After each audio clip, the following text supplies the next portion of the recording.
חברת סגל במחלקה לפסיכולוגיה באוניברסיטת בן גוריון, ראש מרכז דואט, שבאמת בעצם מטעמו אנחנו עושים את ההרצאה הזו. המטרה של המרכז שלנו זה להנגיש חומר שאנחנו מכירות מהאקדמיה, מהמחקר, לאוכלוסייה בשטח, להורים, אנשי חינוך, כל מי שמטפל בסוף בילדים. ואני גם יו"ר העמותה הישראלית לבריאות הנפש של התינוק.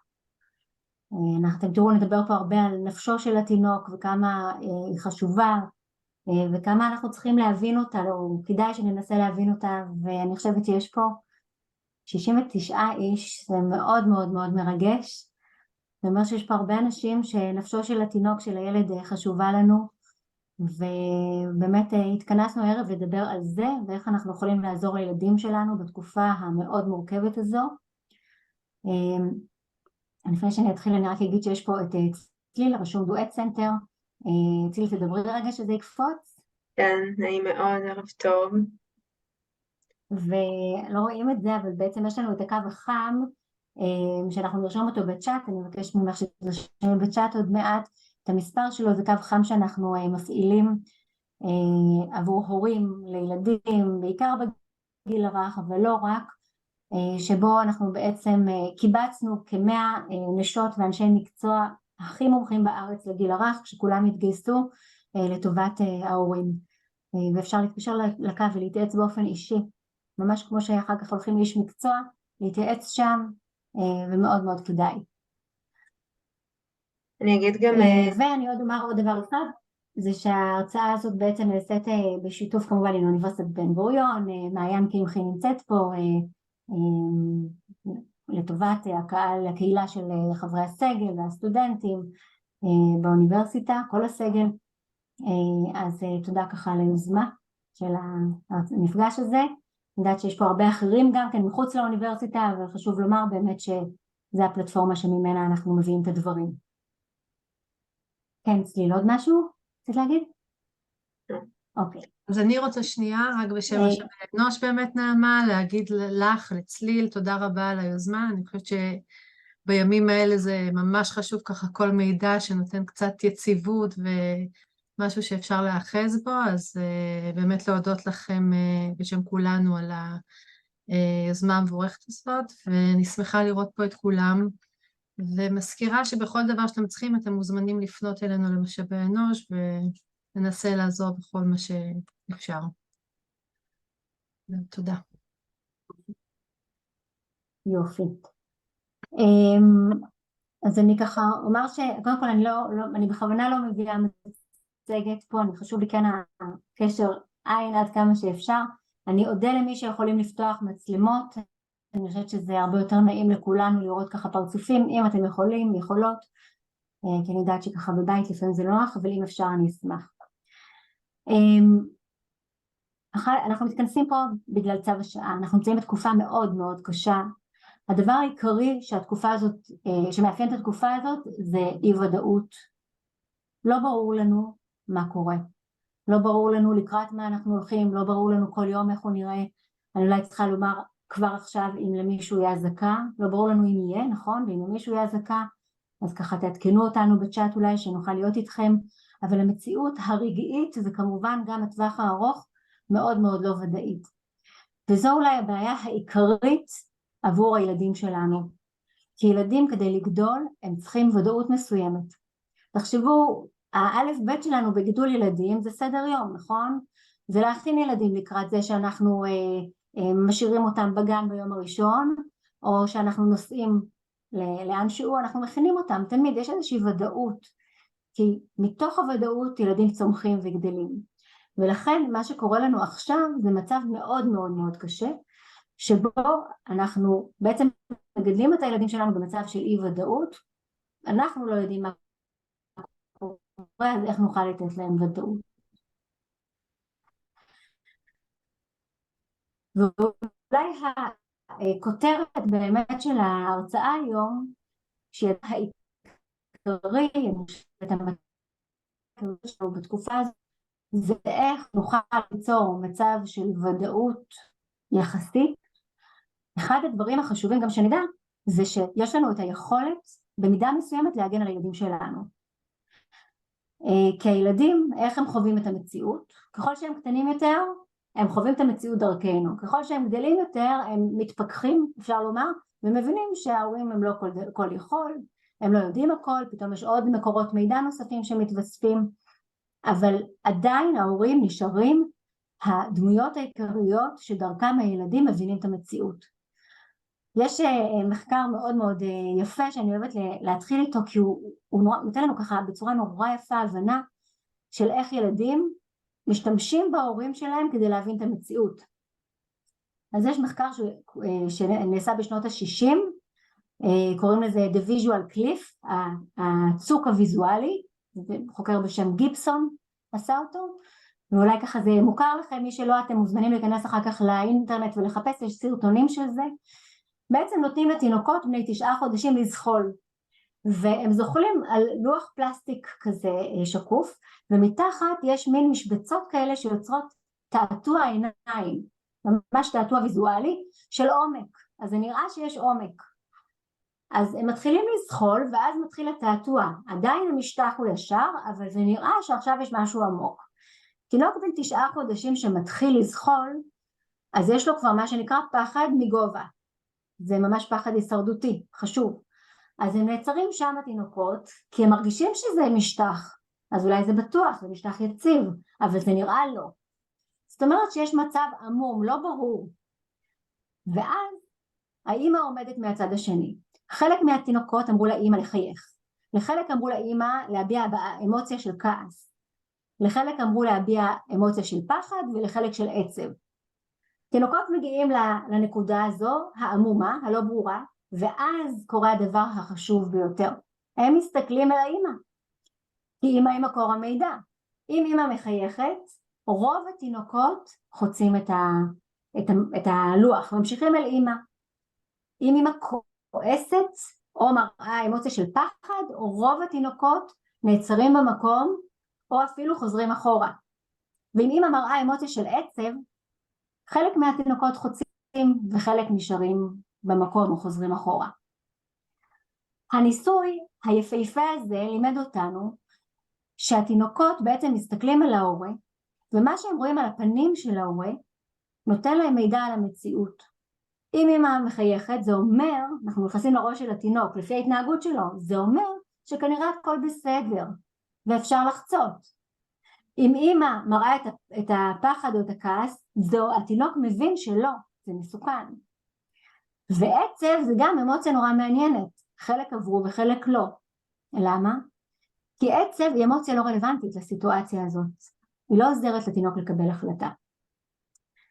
הניסוי הזה חשוב מאוד במצבי חירום, כי הוא עוזר לנו ההורים להבין שיש לנו יכולת לשמור על הילדים שלנו, ליצור את הביטחון היחסי הזה, כי כשהילדים שלכם בזמן אזעקה מסתכלים עליכם, או כשיש מצב מפחיד כלשהו והם מסתכלים עלינו, הרי הרעש של האזעקה הוא לא ברור מה זה אומר. אם הם רואים הורה שהוא מבועת, הוא מאוד מאוד מאוד מפוחד, אז יכול להיות שהחוויה שלהם זה שבאמת המצב הוא מאוד מאוד מאוד מסוכן. אם הם רואים הורה צוחק ואומר זה שום דבר, זה סתם רעש בחוץ, אבל הלב שלו דופק, והמתח שלו בגוף, וכל מה שקורה לנו בהזקה הוא אחרת, אז זה לא מסתדר להם, זה נראה לא אמין, והם צריכים הורה אמין מולם. אז יש לנו את היכולת לעזור לילדים בכך, שאנחנו נביע אמוציה שהיא מותאמת, כלומר כן זה מפחיד, זה רעש לא נעים, אבל בתוך הממד אנחנו בטוחים. ואולי אני רוצה לומר עוד משהו, הקבוצה הזאת פה היא מאוד מאוד גדולה, יש פה עכשיו כבר 103 איש. אני משערת שיש פה חלק מהעוטף וחלק מאזורים אחרים. כל מי שהיה בעוטף, וגם אני חושבת שגם באזורים אחרים במידה פחותה יותר, אבל בוודאי באזור הטראומה הקשה, הילדים ראו מצבי פחד קשים אצל ההורים, וזה בסדר, זה בסדר ברגעים ההם. כל מה שאני מדברת עכשיו זה על המציאות שלנו הנוכחית. מתוך נקודת הנחה שכל מי שנמצא פה בריבועים האלה, אנחנו יחסית עכשיו, אנחנו אף פעם לא יודעים בוודאות, וראינו את זה הפעם לצערנו, אבל אנחנו יחסית בטוחים. אז אנחנו רוצים במציאות הנוכחית לשדר לילדים שלנו את המקום הזה. אז כאשר במצב הנוכחי, מה שנפגע כאמור זה תחושת הביטחון ותחושת האמון בסביבה.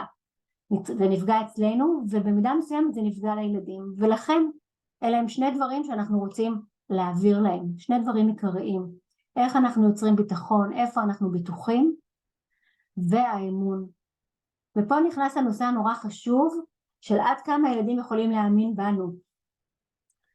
אני בסוף גם אשאיר הרבה זמן לשאלות, כי אני רוצה כן לשמוע אתכן עם החוויות האישיות שלכם, אבל אני הייתי רוצה שהילדים ידעו שאנחנו נאמר אמת, שאנחנו נשקף להם את המציאות. ילדים לא צריכים הרבה הסברים מההורים, במיוחד בגיל הרך. בגילים הקצת יותר גדולים הם יקבלו הסברים יותר. אבל מה שילד צריך כשהוא שואל מה זה לדעת שיש הורה שיכול להיות שם ולשמור עליו. אז אחת השאלות שאנחנו תמיד שואלים את עצמנו זה מה אומרים לילד ששואל מה זה הרעש הזה החזק, נכון? קשה לנו נורא לדבר עם הילדים ולהגיד להם מה קורה, כי המצב הוא מאוד עצוב, ואנחנו רוצים לשמור את הילדים שלנו יחסית במקום חיובי, במקום שאנחנו רוצים להשאיר אותם במה שנקרא תמימות ילדית, עם התמימות הזאת. אבל לצערנו המצב כיום הוא כזה שהוא מפר את התמימות, ואין מה לעשות. זה המקום שלנו לקבל את זה, שהמציאות עכשיו היא כזו, שאנחנו צריכים לעזור לילדים להבין שהמצב הוא לא אידיאלי, אבל אנחנו איתם וזה לא יישאר ככה תמיד. כי אמרתי את זה נורא כללי, זה המסר העיקרי, כי המצב הוא מפחיד, המצב הוא קשה, לא ברור, מבלבל. אנחנו איתם וזה לא יישאר ככה תמיד. ואנחנו נבחר את המילים בהתאם לילד שלנו ולגיל שלו, ואנחנו נבחר את המילים בהתאם למה שמתאים לנו להגיד. האם אנחנו כן מדברים על מלחמה, האם אנחנו מדברים על מחבלים, על אנשים רעים, על איך אנחנו משתמשים, באיזה שפה, האם אנחנו לא מדברים על זה, האם אנחנו מדברים על טילים או אנחנו מדברים על רעש חזק. כן, אני אכנס לזה קצת יותר בהמשך וגם אולי עם השאלות שלכם, אבל אני רוצה כן לומר מההתחלה נורא חשוב לנו שהילדים שלנו ידעו שהם יכולים לבוא אלינו עם כל שאלה, ואנחנו נחשוב איתם וננסה להסביר להם ולתת פשר מסוים.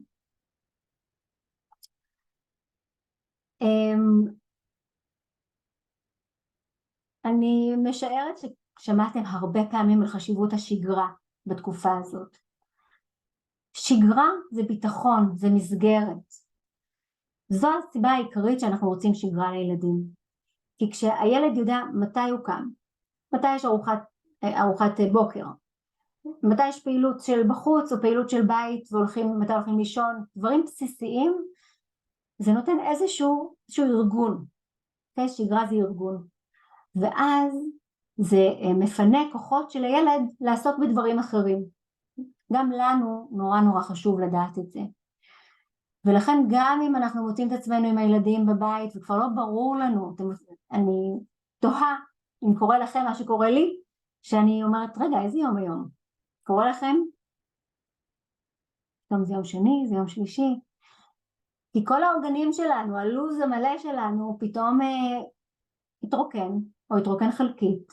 כל מיני עוגנים שיש לנו של פגישות קבועות, של דברים מסוימים שאנחנו עושים בסדר יום שלנו, השתנו מאוד. ואנחנו מרגישים קצת אבודים. הילדים שלנו מרגישים עוד יותר אבודים, כי התפיסת זמן שלהם אחרת. ולכן יש דברים שחשוב שנשמור, למשל, מתי הולכים לישון ומתי קמים, זה סדר יום. מתי אוכלים, איפה אוכלים, זה סדר יום. אז תחשבו מה נכון אצלכם ליצור בתוך הגמישות הנדרשת, כי אולי עכשיו נמצאים אצל סבתא, או אולי עכשיו נמצאים באיזשהו קיבוץ או באיזשהו מלון. מה שנדרש מאיתנו עכשיו זה ליצור מצב של איזון עדין בין ליצור שגרה מחודשת, אוקיי, אני לא אומרת אותה שגרה, שגרה מחודשת, קצת יותר גמישה אולי, לבין זה שאנחנו מבינים שלילד יותר קשה עכשיו.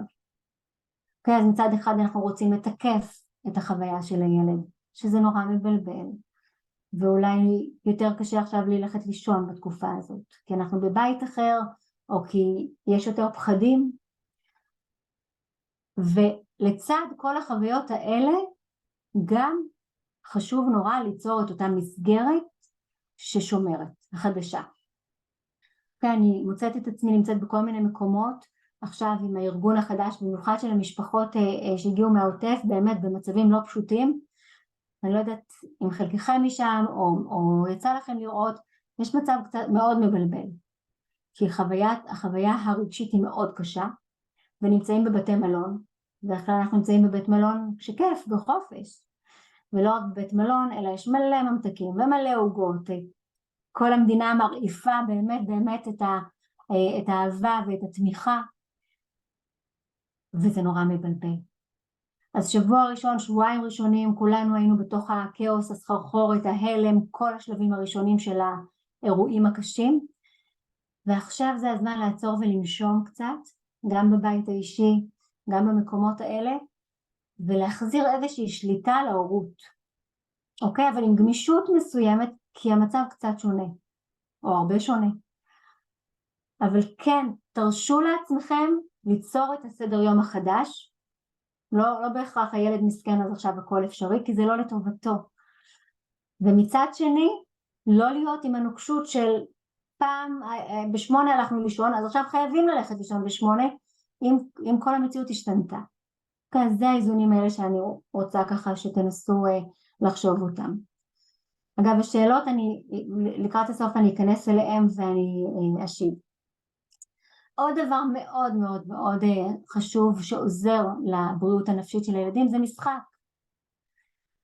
משחק זה האזור של הבריאות, אזור שבו אנחנו מדברים על איזשהו מרחב פנימי, שבו הילד מבטא את עצמו, והוא יכול להיות הכל, הוא יכול לעשות הכל.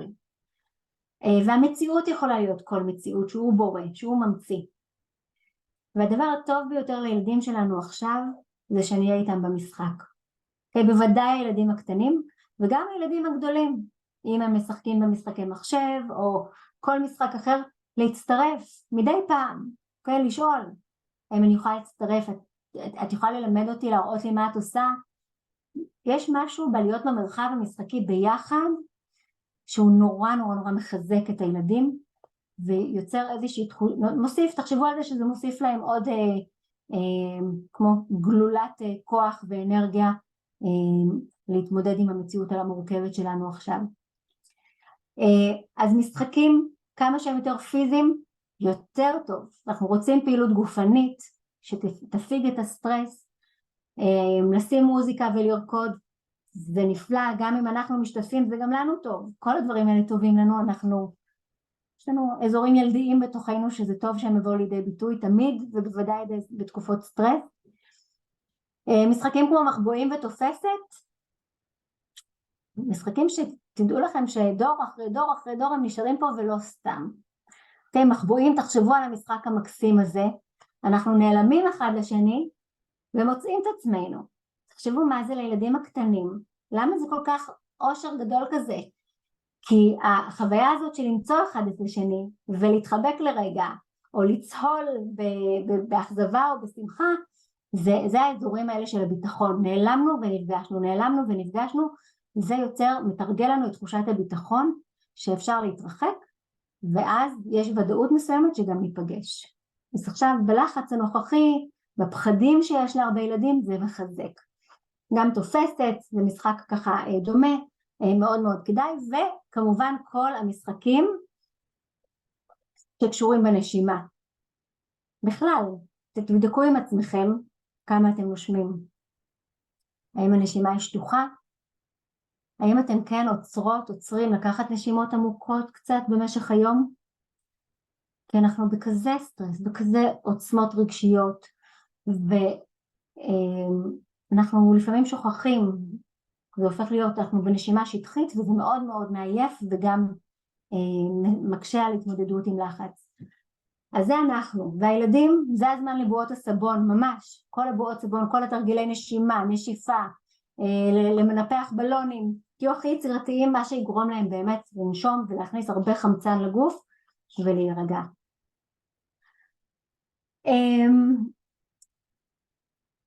אחד הדברים שאנחנו יודעים, כולל במחקרים שעושים אצלי במעבדה, שאנחנו עושים זה שהיכולת הרפלקטיבית, כלומר היכולת לעצור ולהבין מה קורה לילד שלי עכשיו ומה קורה לי, ולדבר את זה היא יכולת מגנה.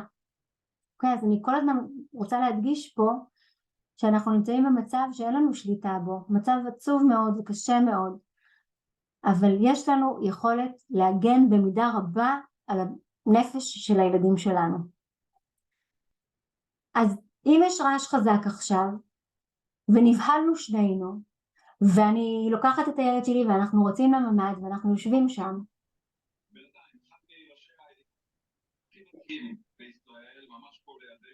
צליל אתם מוצאת?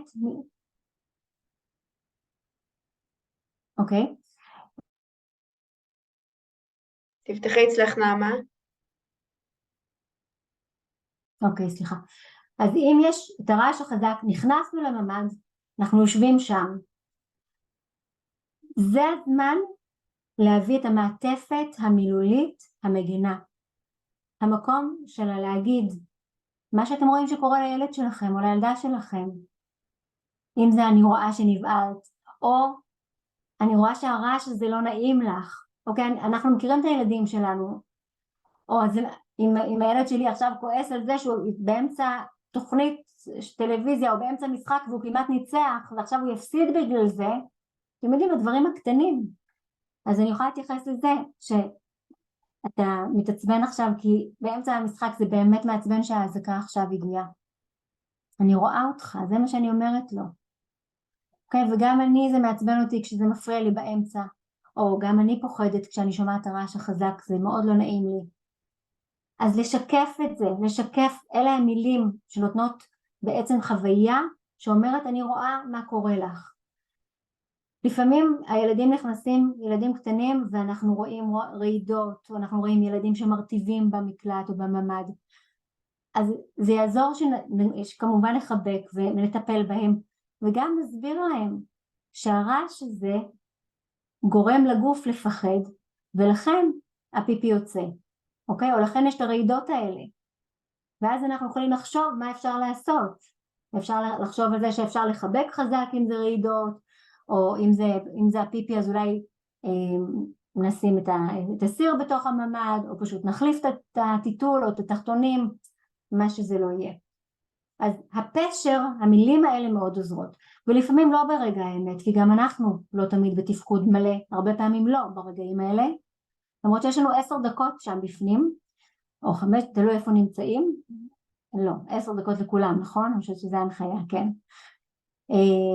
אבל אחרי זה גם בסדר, יש לנו המון המון המון זמן, ולפעמים יותר מאוחר אנחנו נשב שם עם הילדים ונדבר קצת, ואני אשאל אותם, במיוחד ילדים גדולים יותר, מדי פעם זה נחמד לעצור ולשאול איך את מרגישה בזמן האחרון, מה קורה לך עם ההזקה, ונדבר קצת על זה.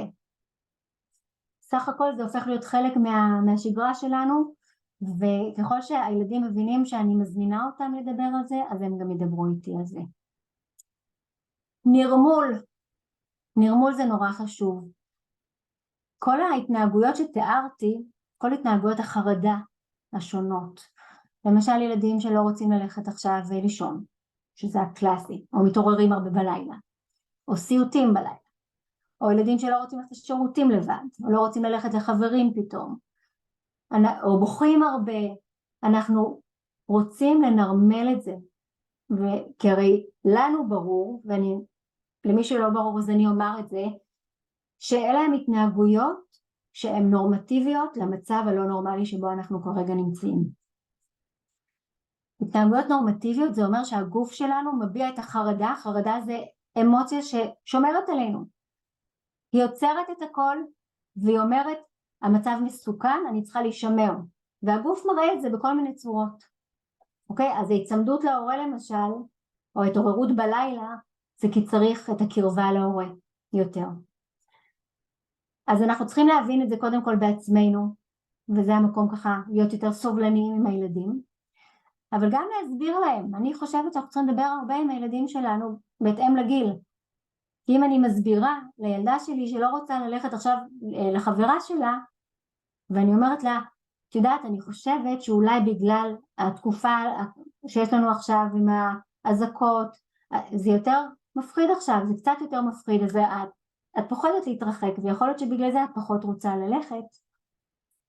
עזרתי לה להבין מה שקורה לה. אז אנחנו מדברים את זה, אני מעלה השערה, אני חושבת ביחד איתה. והדבר הנוסף שאני רוצה שיהיה ככה בחלל הבית מדי פעם, זה ההתייחסות הזאת שזה לא יהיה ככה תמיד, כן, מה שאמרתי קודם. ואני אומרת את זה גם לכם, וגם לעצמי, וכולנו. כי זאת עמדה, זה הבנה נורא משמעותית לנו לקיום שלנו. המצב הזה לא יהיה ככה תמיד. יכול להיות שעדיין יהיה לנו איזשהו מתח ותקופה לפנינו, אבל המציאות הנוכחית עם העוצמות שלה תשתנה.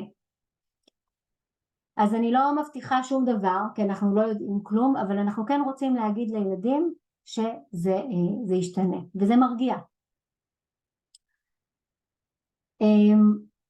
אחד הדברים שאנחנו יודעים שעוזרים מאוד במציאות הנוכחית, זה פעולה. אוקיי, אז מצד אחד אני רוצה לעזור לילדים להבין שאני נמצאת פה איתם. אוקיי, אנחנו מדברים על איזושהי מחויבות. אני רוצה להגיד יותר בתקופה הזאת, אמא פה, אני פה, אני איתכם, אנחנו יושבים ביחד, כל המילים האלה של ההחזקה, אוקיי, בוודאי עם תינוקות קטנים ועם פעוטות, כשאנחנו רואים שיש חוסר שקט, גם סביב אזעקות או מתח, וגם לפעמים בין לבין, תקופה כזו שאמרנו, יש פחות שגרה, לא ברור מה קורה, המון טלוויזיות והרבה ידיעות, אז ילדים לפעמים מביעים בחוסר שקט, בבכי יותר, בתזוזות, יש ילדים שלא מפסיקים לרוץ. תחשבו שהילדים מביעים בהתנהגות את החוויה הפנימית שלהם, והחוויה הפנימית אומרת, מה קורה פה? אוקיי? מה קורה פה? אני מבולבלת, זה מפחיד, לא ברור לי. זה כמו התינוק הקטן שבוכה, בוכה, בוכה, בוכה. מה נעשה עם תינוק קטן שבוכה? אני אחבק אותו, נכון? אני אחזיק אותו, ואני אגיד לו מה קורה, אני פה, אני ארגיע אותו. יש משהו בדיבור, באינטונציה, שאומר, אני כאן, אני אשמור עליך, אני אשמור עלייך, וזה יהיה בסדר. אז תנסו למצוא את המקומות של להגיד, אמא פה, אבא פה, אני איתך, הדברים האלה. והדבר השני, לצד זה שאנחנו רוצים לעשות, זה לתת משימות לילדים שלנו. אנחנו מאבדים שליטה עכשיו, הילדים מאבדים שליטה על סדר יום, שליטה על המציאות שלנו, לא ברור מה קורה. בואו נחזיר את השליטה איפה שאפשר, בואו ניתן משימות. אז במקום להגיד לילדה שלי שעכשיו היא מפוחדת, בואי תשבי פה ואני הולכת להביא לך מים ואני אכסה אותך, בואי יהיה בסדר, שזה הנטייה שלנו, אני אעודד אותה ללכת להביא כוס מים, אוקיי? או ללכת להביא משחק מהחדר ונשחק ביחד. ממש תחשבו בצורה אקטיבית, אוקיי? אני ממש עושה את זה, אני חושבת, דברים שאני אולי הייתי עושה בעצמי יותר מהר, יותר יעיל, אני עוצרת את עצמי ואני אבקש מהילדים שלי, מהילדה שלי נניח, בואי תעשי את זה. אוקיי, למשל, אחד הדברים שאני מוצאת עצמי עושה יותר עם הילדים שלי עכשיו, זה לאפות עוגות, כמו הרבה מאיתנו. אחר כך נתמודד עם ההשלכות, אבל גם זה מנחם אותנו, וזה כיף נורא לאכול עוגה שעשינו בבית, והריח הוא מנחם, כל החושים שלנו נורא משמעותיים עכשיו, אבל גם בעוגה יש המון סדר פעולות, נכון? צריך ללכת ולהביא את הקמח מהארון, וצריך להביא את החלב, ואם אני הייתי עושה את זה לבד מהר ואני יכולה לעשות את זה ואפילו להושיב את הילדה שלי שרק היא תשים את הדברים, היום אני אפעל אחרת. ממש כפעילות. אז אני אגיד לה, אם היא יודעת לקרוא, היא תקרא, והיא תכוון אותי ואנחנו נעשה את זה יחד. ואם היא עוד לא יודעת, אז אני אקרא ואני אגיד לה, הנה עכשיו צריך סוכר, איפה הסוכר? והיא תלך לארון והיא תביא. כל דבר כזה זה פעולה, זה בריא, זה מאוד מאוד עוזר.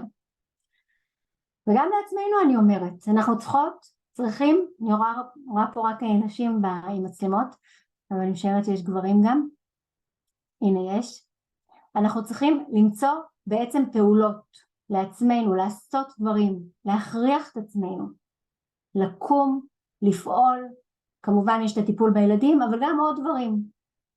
מי שרגילים לעשות ספורט, זה הזמן לעשות את זה, זה הכוח שלנו לבריאות הנפשית ולטפל בילדים שלנו. אז שוב, היינו בשבועיים מאוד מאוד מאוד קשים של הלם, והרבה מאיתנו לא היה אנרגיה.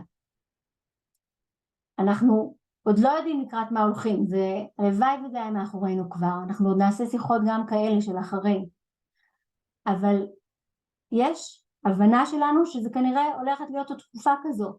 בואו נמצא שגרה חדשה גם לעצמנו, לחזור לעשות את הספורט שעשיתם עם התאמה, למשל מי שהיה אולי רץ ליד הים או רץ באזורים פתוחים, יכול להיות שעכשיו יחליט לעשות את זה, לרוץ, ללכת ברחובות שיש שם בתים בקרבת מקום, כדי שאם תהיה אזעקה יהיה מחסה.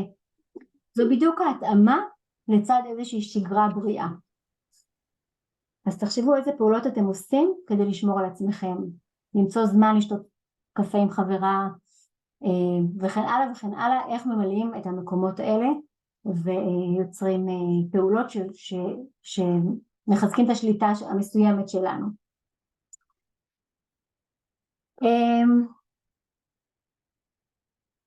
המסך, כי התלבטתי כן להגיד או לא, כי כבר כל כך נדוש, נכון? כולנו יודעים לא לפתוח את המסך, זה לא טוב. אז נכון, זה לא טוב. כשרואים את הצבע האדום, גם אם זה על מיוט, רואים את הצבע האדום שרשום אזעקה ורואים את המקומות הכתומים האלה של איפה זה נופל. או גם אם לא, רואים את הבעות הפנים של אנשים עם העדויות, בוודאי עם הסאונד, אבל גם בלי ווליום, בלי סאונד, הבעות, המראות, זה לא בריא, לא בריא לנו, ובוודאי לא לילדים שהם בעצם לא יודעים לאבד את כל זה. זה המון המון המון המון פרטים רגשיים מאוד, שהם לא יודעים איך להתמודד. אז אני קוראת אליכם פה לכבות את הטלוויזיה, את המסכים. אני כן מבינה שיש להרבה מאוד אנשים צורך להתעדכן בחדשות, במציאות. ולשם כך יש גם את הפלאפון ומחשב ואולי עוד מסכים שהם לא בקרבת הילדים. תמצאו את הדרך להתעדכן שם ותנסו לא מול הילדים. ממש ממש תחשבו על זה שזה פוגע בהם. וזה אולי עוזר לנו, אתם יודעים, דרך הילדים שלנו אנחנו גם שומרים טוב יותר על עצמנו. מעבר לזה עוד משהו כללי, שאם אתם מתעדכנים עדיף במילה כתובה ולא בתמונה. כי התוכן בכתוב הוא גם יכול להיות עצוב, לא נעים, קשה, אבל כשהוא נעשה בתוך תמונה, או בוודאי בתוך עדות עם הקול והבעות פנים, אנחנו גם חווים אותו. חווים אותו בגוף, חווים אותו במוח, באזורים הרגשיים, וזה פוגע בנו יותר. אז אני מקווה שאתם לא חושבים שאם אנחנו מקשיבים לאנשים שעברו סבל נוראי באמת, אנחנו תורמים להם באיזושהי מידה. אנחנו לא, כי אם כן היינו עושים את זה. אלא כדאי להימנע מזה. ואם רוצים לקרוא על הדברים שקורו או להתעדכן, אז שוב במילה הכתובה, זה עכשיו יקרה הרבה בטלוויזיה, כי הטלוויזיה שלנו מלאה בזה, ואחת הביקורות שיש כיום על הטלוויזיה, שזה ערוץ 11, 12 ו-13, כל התוכניות שלהם זה סיקור המלחמה.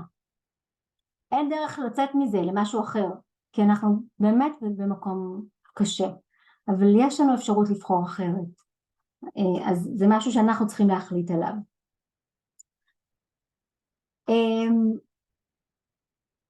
אוקיי, אני רוצה שנדבר קצת על איך בעצם אנחנו עוזרים לילדים לדבר את המצב הזה. או איך אנחנו יותר נכון עוזרים להורים, לעזרים לעצמנו לדבר את המצב עם הילדים. אני אולי אומר עוד משהו לגבי החשיבות האדירה שכל ילד, החל מלידה, אני קיצונית קצת, והלאה, צריך שההורים שלו ידברו איתו על מה שקורה עכשיו. אם הוא גר בחול, אוקיי, אם כרגע יש פה מישהי שנמצאת במדינה אחרת והוא לא חשוף לזה בכלל, אז כמובן שלא. אנחנו לא רוצים להעמיס על ילדים דברים שהם לא רלוונטיים קונקרטית כרגע למציאות שלהם. אבל אם אני יוצאת מתוך הנחה שכל ההורים פה הם הילדים שלכם, שלנו, חשופים למציאות במידה כזו או אחרת, אז אנחנו צריכים להסביר להם את המציאות קצת. לתת פשר למה שקורה, כי תחשבו על הילדים, מה הילד עושה מגיל לידה? הוא נמצא במרחב הסביבתי, הוא מסתכל, הוא מקשיב, נכון? הוא נוגע, הוא כל הזמן סופג וסופג וסופג את מה שקורה סביבו. ואנחנו מתווכים לו את המציאות. נניח היה רעש חזק והוא נבהל, באופן טבעי. אני אחבק אותו ואני אגיד לו, נבהלת, הנה זה היה האווירון שעבר פה למעלה. נכון? זה אנחנו עושים בלי שום בעיה. ברור לנו. עכשיו יש רעש חזק, ואנחנו רצים לממד, ולא אומרים כלום.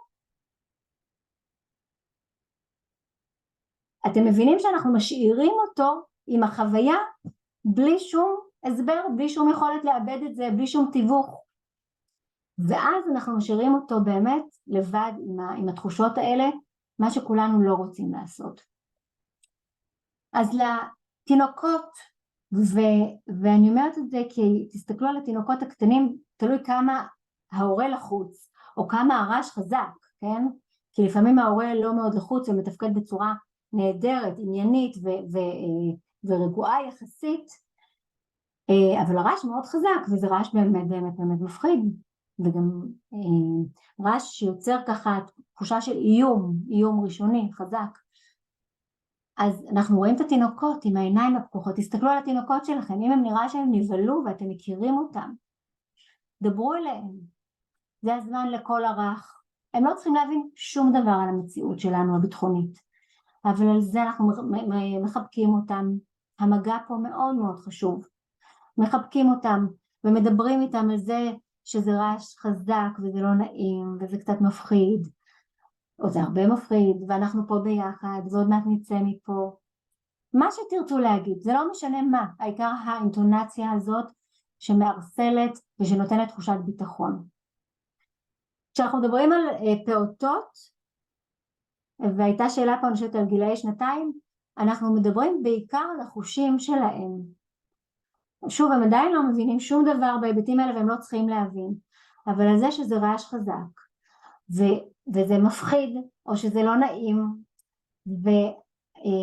ואז אנחנו שוב מדברים על זה שאנחנו נמצאים ביחד, אבל במיוחד על הרעש, על החושך. למשל אם יש פה אנשים מהעוטף, אנחנו יודעים שהחוויות שהיו שם זה באמת הרבה של רעש, של פיצוצים, של דיבורים קשים מאחורי הדלת, וחושך, הרבה מאוד חושך והפסקות חשמל. אז אפשר להתייחס לזה, ואפשר גם אחרי זה. אם אני יושבת עם הילדה שלי ואני אומרת לה, קודם היה את הרעש החזק, והלכנו ביחד לממד, ושם שיחקנו לא יודעת, בקלפים או בקוביות, אני בעצם עוזרת לה לאבד את החוויה של מה שהיה שם. ויכול להיות שהיא תגיד לי משהו, או היא תתייחס לזה. וגם אם לא, אני אראה על המבט שלה שהיא מאבדת את זה. ילדים יותר גדולים מזה, אנחנו מדברים על ילדים בסביבות גיל 3, 4, 5, אנחנו כבר יכולים להתחיל לדבר איתם על זה שכשיש את הרעש החזק זה אומר שיש סכנה, ואז אנחנו צריכים להיכנס לממד ביחד, תלוי בילד, ביכולת הקוגניטיבית שלו, במה מתאים לכם גם כן, אבל אני אומרת באופן כללי, כבר יש לפעמים את השאלות, מה זה הרעש, למה? אם מתאים לכם ואם מדברים מסביב, אנחנו כן יכולים להגיד על זה שיש סכנה או שיש טילים שיורים על ישראל, ואז אנחנו נכנסים לממד ופה אנחנו בטוחים ואז אנחנו יוצאים. מה שנורא מעניין לראות זה שהילדים בגיל הזה לפעמים זה מספיק להם, הם לא מתחילים לשאול למה יורים עלינו טילים ומי יורה עלינו, לפעמים זה מספיק טוב, מה שהם צריכים זה שנעזור להם לתת איזושהי מסגרת סיפורית למה שקורה. ומעל גיל 5-6 אנחנו נבחר את הסיפור שאנחנו רוצים לספר להם. היום יותר ויותר ילדים חשופים למילה מלחמה, מה שלא היה במבצעים הקודמים, ואנחנו יכולים לדבר על זה שיש עכשיו מלחמה עם אנשים שנמצאים במקום, אם הם שמעו את עזה רחוק, במקום שקוראים לו עזה, והם בריב עם ישראל, ולכן הם שולחים טילים עלינו, הם רוצים לפגוע בנו, אבל לנו יש את הממד ששומר עלינו, ויש לנו צבא ששומר עלינו, ואנחנו פה בטוחים. כל מה שנראה לכם מתאים לומר במציאות הנוכחית. עוד דבר חשוב זה לשאול את הילדים מה הם יודעים. במיוחד ילדים ורבליים מאוד, או ילדים מגילאי 3, 4, 5, יותר 4, 5 אולי. אנחנו נשאל אותם, אם שואלים, הם שומעים את הרעש והם שואלים מה זה, אז אני אוכל לשאול אותו מה אתה חושב שזה. ואנחנו לפעמים מגלים שהילדים שלנו יודעים הרבה יותר ממה שנראה לנו, אז זה זמן לדבר על זה, ממש להסביר להם ולחשוב את הדברים, ולפעמים אנחנו יודעים שהם בעצם יש להם סיפורים אחרים בראש, ולפעמים גם סיפורים מאוד קשים, אז טוב שנדבר איתם ונעזור להם גם עם זה.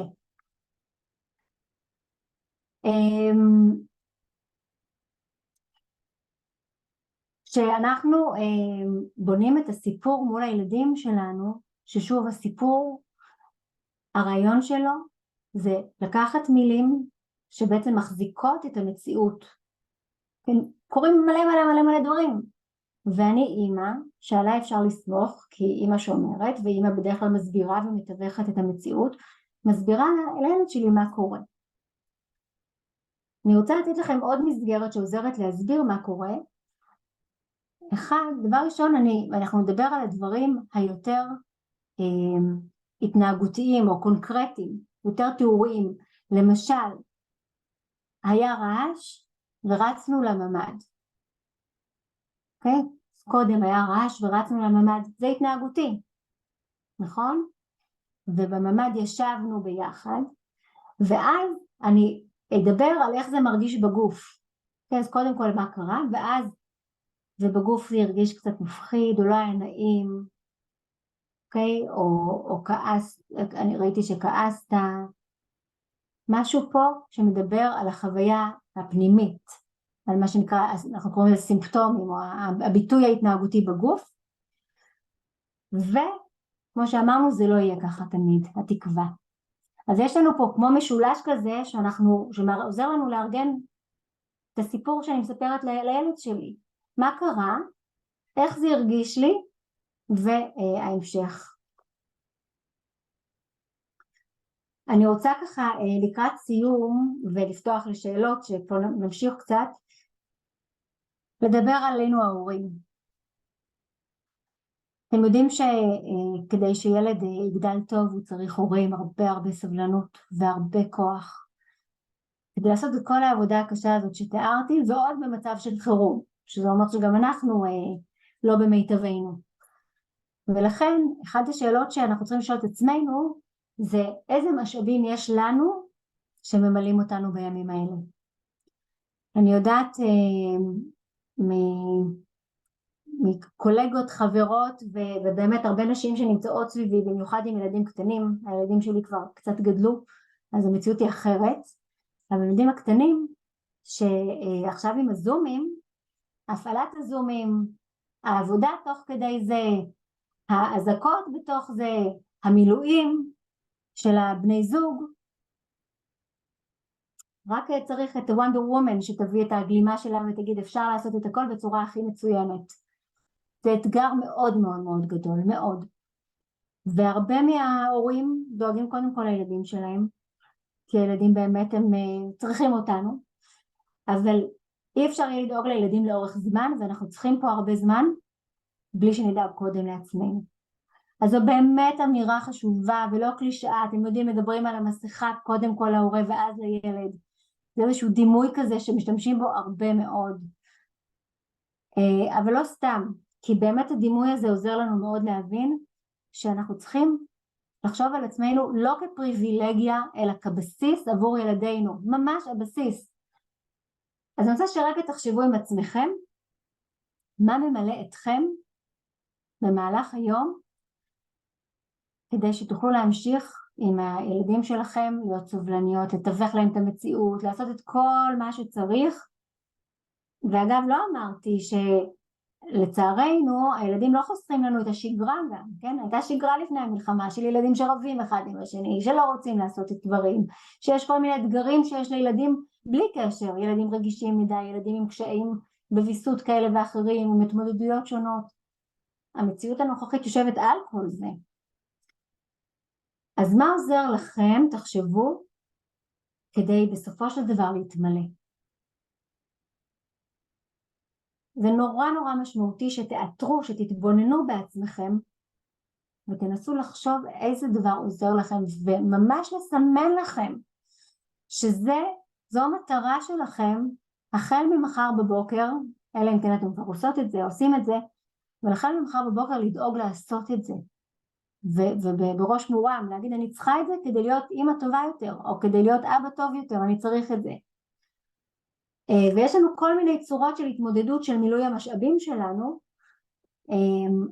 יש מודל של דוקטור מולי להד מקריית שמונה, אתם יודעים קריית שמונה רוויית שנים של קטיושות ומצבי חירום, והוא בנה מודל שקוראים לו גשר מאחד, אתם יכולים לעשות אחר כך גוגל ולקרוא עליו, אבל זה ראשי תיבות של כל מיני צורות או כל מיני ביטויים של המשאבים שדרכם אנשים ממלאים את עצמם.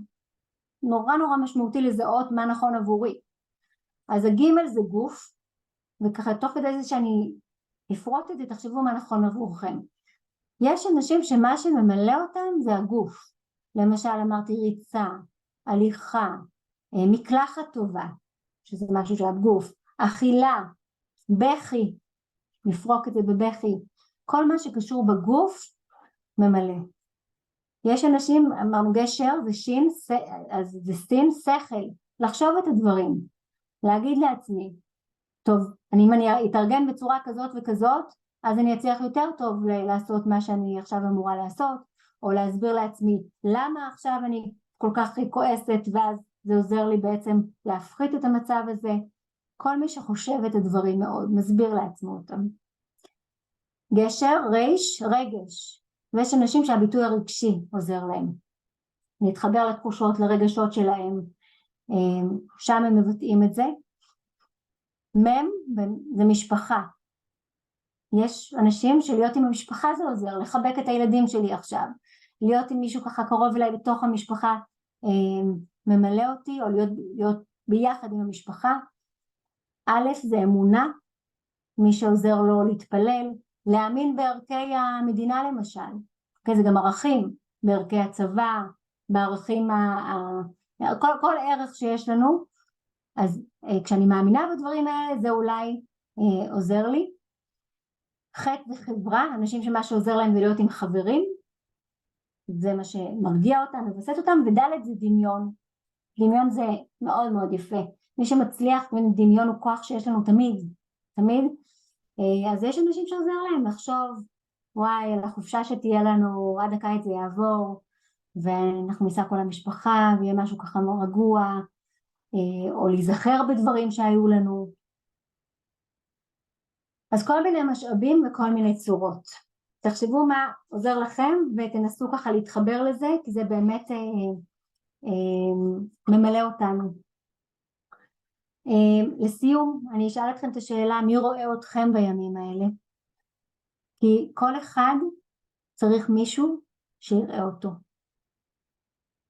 האם יש סביבכם מישהו שרואה אתכם, שאומר לכם איזה יופי שאת מצליחה לתפקד ככה עם כל הילדים והכל, את מצליחה בכל זאת, או מישהו שאומר בואי אני אכין לך כוס קפה, הולך לי את תנוחי. כל אחד צריך מישהו, זה יכול להיות בן בת זוג, זה יכול להיות סבתא או מערכת תמיכה רחבה, זה יכולה להיות חברה, זו יכולה להיות אחות טיפת חלב שאתם פוגשים עכשיו עם התינוקות שלכם, זה יכולים להיות הילדים שלכם, רציתי להגיד אולי גם הכלב או הכלבה, כי יש אנשים עם קשר נורא קרוב לחיה, הם אומרים לי, הכלבה שלי, היא רואה, היא באה, היא מלקלקת אותי, וזה משהו שממלא אותי, היא רואה אותי כשאני במצב הזה. כל אחד צריך, ואם אין לכם, אז זה גם סיבה לדבר עם הקו החם שלנו, ולחשוב איך אפשר לעזור במצב הזה. יש פה משהו מאוד קהילתי כיום, ואנחנו חייבים לעבוד ביחד, כי המצב הוא מאתגר. אוקיי, אני אסיים ואומר מגע הוא נורא חשוב לכולנו בתקופה הזאת, לילדים בפרט. ככל שהם קטנים יותר הם צריכים יותר מגע ופחות מלל, אבל כולנו ברגרסיה מסוימת, כי כולנו מרגישים עכשיו את המצב הקשה, וכולנו צריכים יותר מגע. אז גם זה מאוד מאוד חשוב. כשאנחנו נותנים מגע לילדים שלנו, אנחנו גם מקבלים מהם את המגע, זה הדדי וזה נהדר, ובאמת זה עוד משהו שתשתמשו בו, המודעות שלנו עוזרת לנו בזה גם. טוב, אני ככה אפתח את הצ'אט, ואני רוצה ככה לראות את השאלות, ואז נפתח גם עם שאלות בעל פה. אז מאיזה גיל מדברים? אמרתי גם גיל 2 בהחלט, ואם יש עוד שאלות אז אני ארחיב. מה לגבי זמן מסך? ילד בן 5 שכמעט כל היום בורח למסך. מסכים הם באמת מצב מאוד מאתגר עבורנו, אתם יודעים בכלל, ויש לנו הרצאות בנושא בדואט, ואנחנו אולי נפרסם בקרוב, ואפשר יהיה לבוא לדבר ולשמוע הרצאות על מסכים בכלל, ובפרט בתקופה הנוכחית. הם מאתגרים אותנו כי מצד אחד הם מרגיעים את הילדים, הם נותנים להם, מעבירים את הזמן, לפעמים זה חשוב לנו כשאנחנו צריכים להתפנות לדברים אחרים, אבל אנחנו גם יודעים שמאוד מאוד לא טוב לילדים להיות הרבה זמן במסך, ובוודאי שלא טוב להם להיות בפלאפון, באינסטגרם או בטיק טוק, בכלל ובפרט עכשיו שקופצים להם המון המון המון דברים שהם לא אמורים לראות. אז אני אדבר קודם כל על המלחמה או על המצב הנוכחי. המלצה שלי זה לדבר עם הילדים שלכם שיש להם כבר פלאפון, או שאתם נותנים להם את הפלאפון והם רואים את הדברים האלה, שכמו שאמרתי לא לראות דברים שקשורים למצב הנוכחי כי זה לא טוב להם, אבל אם כן הם ראו שידברו איתכם על זה. שוב, אנחנו רוצים לפתוח אמון בינינו לבין הילדים, להגיד אם קרה שראיתם, אם קרה שראית סרטון, תספרי לי על זה, כי אני גם, אולי אני אראה את זה גם ואז נוכל לדבר על זה. אנחנו לא רוצים להשאיר אותם עם החוויה הזאת לבד. יכול להיות שהם ראו דברים מאוד קשים, עדיף שנדע מה זה ונוכל לתווך להם את זה. אז זה לגבי התוכן. לגבי משך המסך, הדבר הטוב ביותר שעוזר לילדים לא להיות במסך, והיא מציע להם אלטרנטיבה. אז פה זה האתגר שלנו, בגלל זה סדר יום עוזר, כי בסדר יום יש זמן מסך, אבל גם יש זמן למשחק קופסה או זמן לשחק בחוץ אם אפשר. אז תחשבו איך אתם מארגנים להם את היום, כי המסך הרבה פעמים זה פתרון בשל שעמום, אין להם מה לעשות. ולצד זה אני רוצה לומר את המילה, או את המושג חמלה עצמית.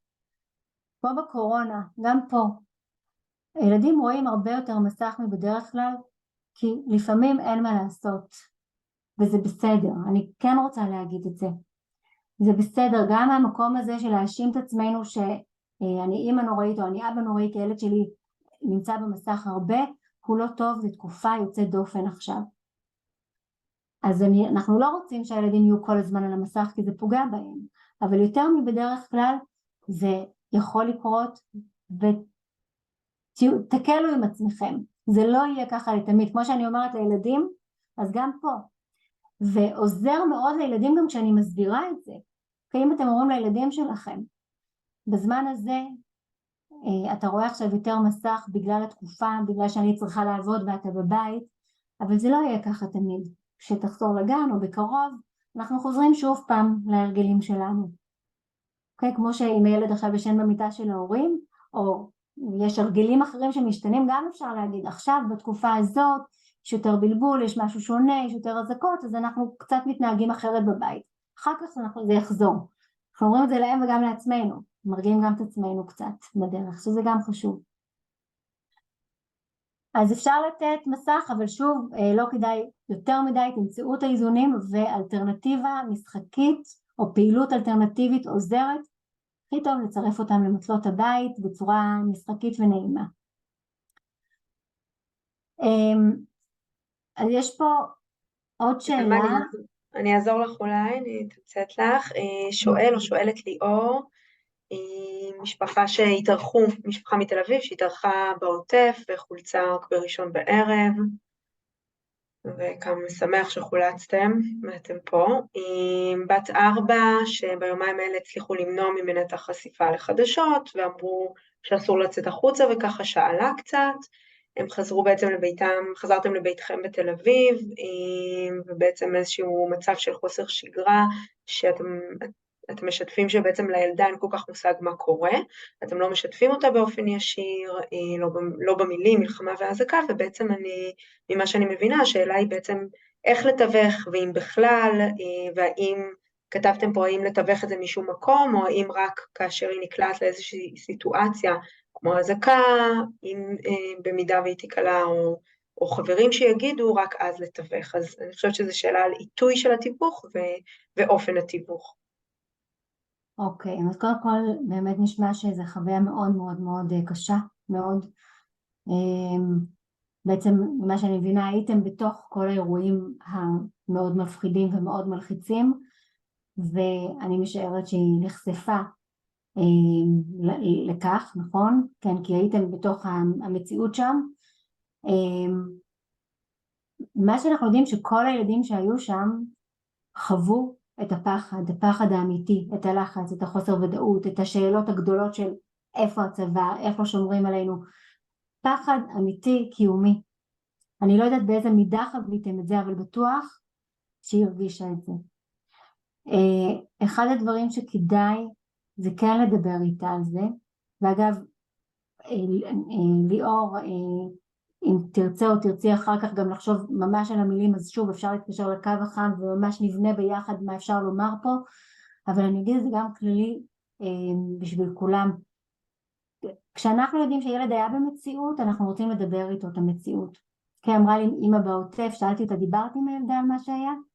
אז היא אמרה לי, היא הייתה שם. כאילו אני לא צריכה לדבר, היא הייתה שם. נכון, אבל היא לא הבינה מה קרה. ילדה בת 4 לא מבינה. ומה שאני רוצה לעשות זה לשבת איתה עכשיו, כשאנחנו בבית שלנו, ולדבר ולהגיד, את זוכרת שהיינו שם והיה מפחיד, או היה הרבה רעשים והיה מפחיד וישבנו שם ולא ידענו מה קרה, ולבחור את המילים שאומרים, היה הרבה רעשים, לא היה ברור מה קורה בחוץ, אנחנו ישבנו בפנים וביחד, אבל פחדנו ואז יצאנו, ואפשר לתאר את זה במידה קצרה, לא יותר מדי ארוך. ילדה בת 10, היינו מדברים על כל הפרטים, אבל ילדה בגיל הזה פחות, ולהגיד, ופה אנחנו בטוחים, יכול להיות גם שהזעקות בבית עכשיו מעוררות את החוויות שהיו שם, ויכול להיות שהעוצמות מתוך הזעקות עכשיו הן רבות יותר, אז מאוד מאוד מאוד כדאי לדבר את הדברים בצורה מאורגנת, מבוסתת עכשיו, רגועה, ולבחור, כאילו כתוב פה המון, ואצלי ככה את צמצמת את הדברים, אבל אם יש שינויים בהתנהגות, זה אומר לנו, הילד מדבר דרך ההתנהגות, זה אומר לנו שהיא חוותה והיא חווה את זה, ולכן עוד יותר חשוב שנדבר איתה את הדברים האלה במילים פשוטות. לא קורה כלום אם אנחנו אומרים לילדים טילים ומלחמה, זה בעיקר עצוב לנו, אבל להם זה משהו שהם מבינים כחלק מהסיפור, ורוב הילדים גם ייכנסו לגנים עוד מעט והם ישמעו את זה שם. אז כן אפשר לדבר, מלחמה אנחנו מציגים בדרך כלל כמו ריב שיש בין אנשים מסוימים לבינינו, וטילים, שולחים טילים, שזה לא תמיד שואלים מה זה, אבל אם שואלים זה משהו שיכול לפגוע בנו, וזה מסוכן, לכן אנחנו נכנסים לממ"ד וזה שומר עלינו. תזכרו שזה בדרך כלל יותר עצוב לנו מלהם, אבל אנחנו חייבים לומר את זה, כי זו המציאות, ואז זה מרכך את זה. אוקיי. שאלה נוספת, מתחברת, מה עושים עם פרצי זעם או בכי לא פרופורציונליים לתגובות, אם אני כהורה לא מסכים לילד לקבל חטיף, או לא מסכים עכשיו סדרת טלוויזיה, סיטואציות שהן מרגישות לוורד שציינה פה, שהן מוקצנות בימים אלה, בהתנהגות. כן. זה מאוד הגיוני שזה מוקצן, כי בעצם כל הוויסות העצמי מעורער, הכל רגיש יותר. כי תחשבו גם אצלנו, זה רגיש יותר. כשאנחנו מרגישים שיש עוצמות רבות יותר אצל הילדים, אז כדאי למצוא יותר זמנים ממש בצורה אקטיבית שבהם גם יש יותר הנאה. כדי שבמהלך היום באמת אפשר ליצור חיבור עם הילדים טוב יותר, ושיהיו הרבה זמנים של כיף משותף, שכן משחקים ביחד וכן אוכלים ביחד וכן הרבה להוציא את האנרגיה. התנועה מבסטת, ממש מבסטת את הגוף, ואז כשהגוף יותר מבוסת, אז גם כשילד מתוסכל, כי הוא לא רוצה לעשות את מה שאמא אמרה, הוא פחות מתפרץ, כי הוא יותר מבוסת. שוב, אז הזמנים שבהם הילד משחרר את האנרגיה, וגם נחמד לו יותר, בעצם מתמלא בכוחות יותר חיוביים, ופורק את הדברים השליליים שיש בו, את העוצמות, את המתח, זה עוזר לו אחר כך להתמודד טוב יותר. ועוד דבר, באופן כללי אני אגיד, זה נכון תמיד, ובוודאי עכשיו, כשאנחנו רואים שהילדים שלנו בתקופה כזו שבוכים יותר, שרגישים יותר, אז אחד מהדברים שאני מאוד אוהבת להמליץ, ובתקופה הזאת להבין שהילד שלי זקוק לי קצת יותר, ולדאוג להיות עם הילדים שלנו, עם הילד או ילדה, לפחות 15-20 דקות ביום, בפעילות של 1 על 1. שוב, עד כמה שאפשר. יכול להיות שחלקכם פה תגידו, אין מצב, אני לבד עם 3 ילדים רוב הזמן. אבל אם כן, אם יש עזרה, אז לארגן אותה בצורה כזו, ולא כל הילדים צריכים את זה במידה שווה. אם יש לי ילד מסוים שהוא יותר כרגע חווה את ההתמודדויות בצורה קשה, או אם זה ילד שהוא בעצמו רגיש יותר, אז אני יודעת שאיתו אני צריכה למצוא את הזמן הזה, שזה זמן שהוא מקבל ממני בזמן הזה משהו יותר מדויק, ואז יהיה לו קצת יותר קל גם בהמשך. והדבר השלישי, לוורד, ויש פה עוד אני משערת במצבים דומים לך, איך אני מתמלאה? כי לפעמים זה הרבה, אין מה לעשות, הוא יפקע הרבה, הוא יצעק הרבה, כי זה הילד, או כי זו התקופה, או זה השילוב של ילד יותר רגיש עם תקופה כזאת, אז איך אני נעזרת בבן בת זוג, איך אני נעזרת במשפחה, כדי להתמלא, איך אני הולכת ומתקלחת, כדי להירגע, או יוצאת לסיבוב, כל אחד מהסגנון שמה שעוזר לכם להירגע, זה גם עוזר. אתם יודעים שכשיש לי יותר כוח, אז הבכי נשמע אחרת מאשר כשאני באפיסת כוחות. יש לנו עוד 3 שאלות, אם יש לנו זמן. אני אחבר פה שאלה ששאלה אפי ושאלה גם שירן, ילדים בגילאי 7, 8 ואילך, איך מתווכים את נושא החטופים, גם במידה והם יגיעו לבית הספר ויחשפו בקרב חברים, ילדים שנחשפו ברחוב לשלטים, שאלו לגבי פשר, מה שהם ראו בפוסטרים. כן. תשמעו, קודם כל מצב קשה נורא באמת, אני חושבת שזה אחד הדברים הקשים ביותר שאנחנו צריכים להתמודד איתם, כחברה בכלל, כהורים לילדים, בפרט החוויה הזו. אבל אין מנוס, אנחנו צריכים להסביר לילדים את זה, כי באמת, קודם כל שומעים, וגם מי שיגיע לבית ספר ישמע שם אם הצלחנו איכשהו למנוע. אני חושבת ששוב, אתם תבחרו מה נכון לכם ומה המילים הנכונות, אבל אחד ההסברים שאנחנו יכולים לתת זה שיש, אם זה מחבלים שלקחו, או אנשים רעים, איך שאתם קוראים להם, אני חושבת שבגיל הזה בדרך כלל כבר כן אומרים מחבלים, כי זה שוב, זה המילים שנשמעות, שבעצם הם חטפו אנשים טובים, ישראלים, ולקחו אותם בשבי, ואנחנו מאוד מקווים ששומרים עליהם ושמטפלים בהם כמו שצריך, ושעכשיו הממשלה שלנו והמדינה שלנו עושה כל מה שאפשר כדי להחזיר אותם. כן, אני מאוד מאוד מקווה שאנחנו דוברי אמת, ואכן זה מה שקורה, אני מאמינה שכן, אבל אנחנו רוצים להגיד להם שיש פה תקווה, מה שזה מחזיק אותנו גם, כן? יש ילדים גדולים יותר שאנחנו מסבירים גם, ושוב תבחרו את ההסברים שנכונים לכם, שאומרים שגם לישראל יש אסירים שלהם, והם בדרך כלל עושים את זה כי הם רוצים שישראל תיתן להם את האסירים שלהם, ולעשות החלפה, כי זה כבר הסבר הרבה יותר מתקדם, בדרך כלל ילדים צעירים יותר לא צריכים הסבר כזה, אבל אני אומרת לכם רק כדי שתדעו ככה אם יש ילדים קצת יותר גדולים,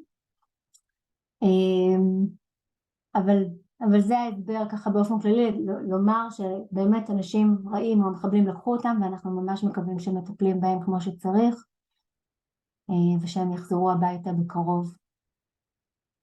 אפשר גם להגיד ששחררו כבר 2, ואנחנו מקווים שגם את האחרים. יש עוד שאלה? כן, יש לנו פה עוד 2 שאלות, אני רואה שאתם עוד ממשיכים לכתוב, אבל באמת אנחנו ככה עוד קצרים בזמן, ננסה לענות כמה שיותר. שואלת טליה על ילד בן 3, מתארת משהו התנהגותי, שבעצם לפני המלחמה התחיל להכניס ידיים לפה, וכרגע עושה את זה הרבה יותר.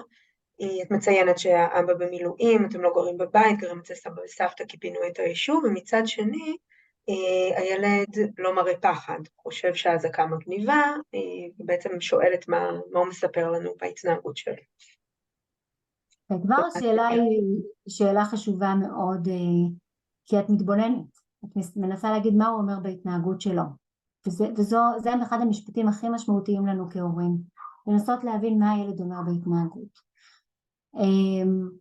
ברור לנו שההכנסה של ההתנהגות של הכנסת הידיים לפה וההתנהגות הלא רגועה מעידה על חוסר שקט. אני חושבת שתיארת כל כך הרבה גורמים שמסבירים לנו את חוסר שקט, הפינוי, זאת אומרת שמאזור שהיה חשיפה וסכנה גדולה, נמצאים בבית אחר, יש גם רקע קצת, אז ברור שהוא כן פוחד, וברור שהוא כן חוסר שקט, ויש ילדים, וכמה ברור, אני לא רואה את השאלה, 5 אצלי?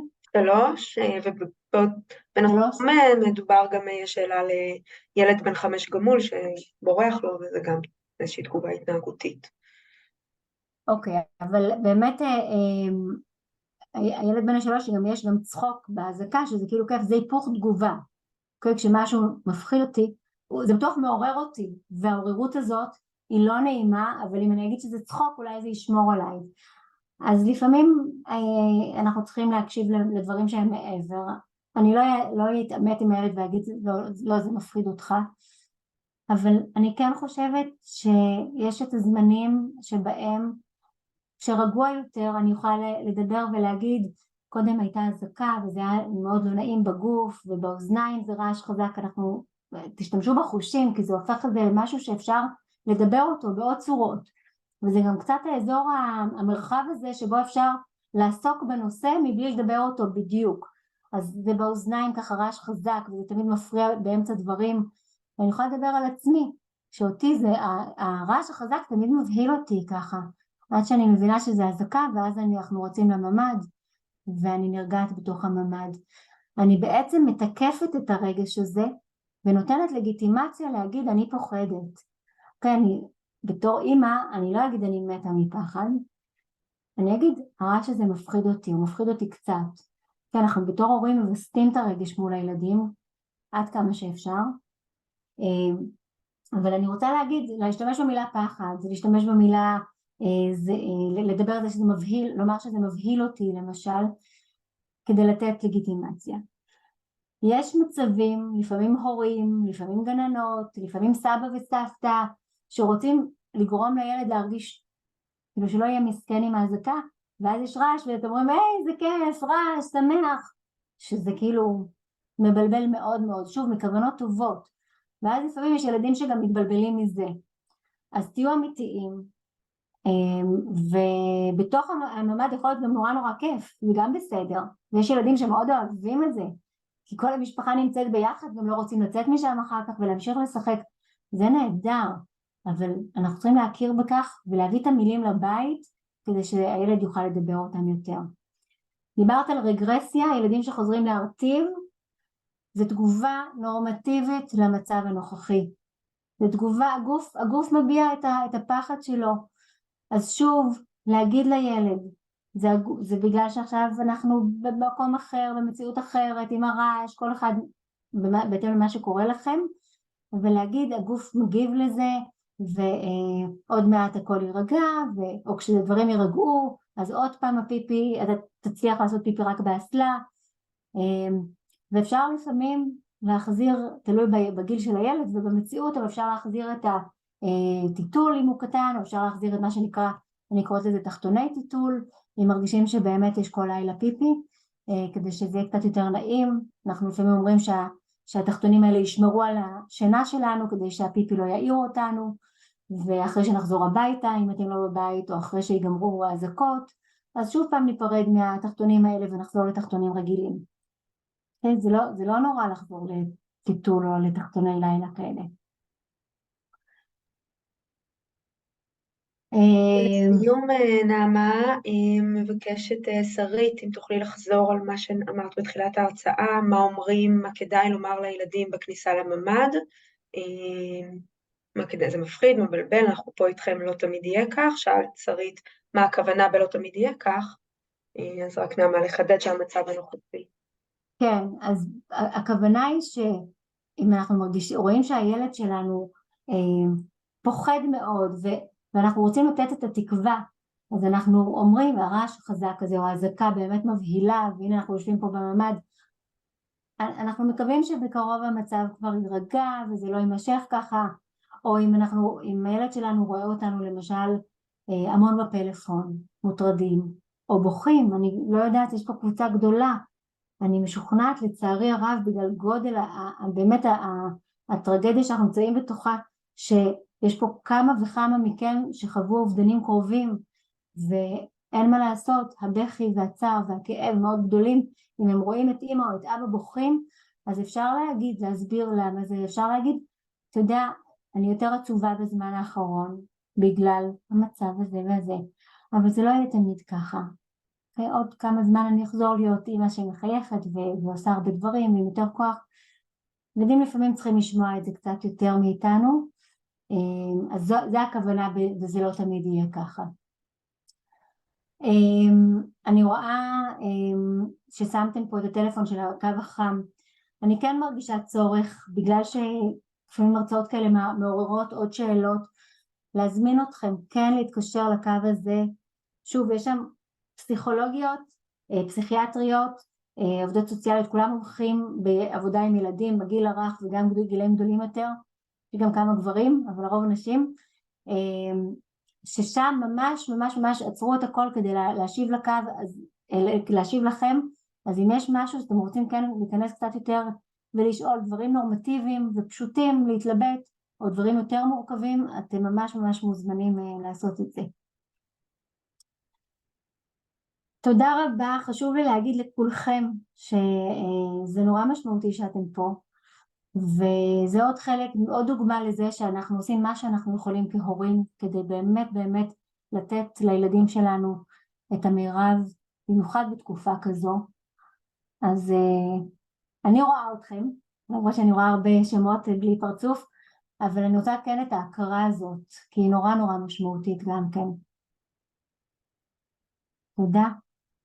לילה טוב לכולם.